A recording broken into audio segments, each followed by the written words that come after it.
yethu yokuba sibe khona phakathi kwenu namhlanje sisuka kuKwaZulu Natal Rural Upliftment Trust, trust le ethuthukisa indawo ezisemakhaya kakhulu.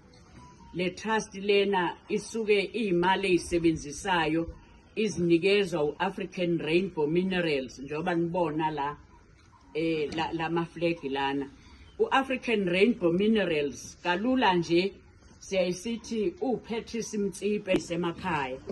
Imisebenzi ke ehlukene sisuke siyenza amabhokolo ukulungisa izikole, kodwa namhlanje kusho ukuthi kufanele sifinyelele lapha ngokuba sizonethulela ama-laptop awu-30 enizokwazi ukuthi nani nisebenze ngawo, nithi noma abantu sebedlule high school beyoqala kuma-tertiary kodwa babe benalo ulwazi lokuthi i-laptop ngiyivula kanjani, ngiqhubeke ngenze njani.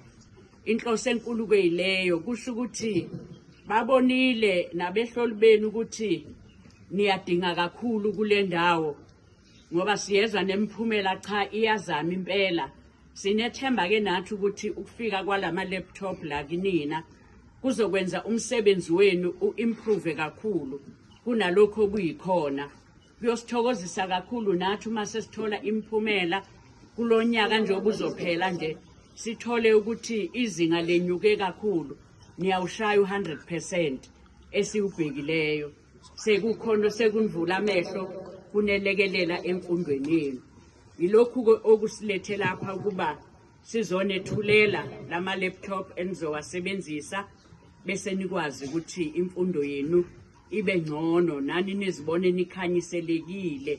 Singathi ngoba sisuke endaweni esekujulene emakhaya bese kuba nezinto ezenzeka emadrobheni uthola ukuthi thina asifinyeleli kuzona, kepha namhlanje nathi sizofinyelela kuzo sibe ingcenye. Siyanibongela ke ukuba nani sinikhumbule ukuba nibe ingcenye ukuthi kube khona enikutholayo kulonyaka kusuka lapha ya kuMtsipe Foundation.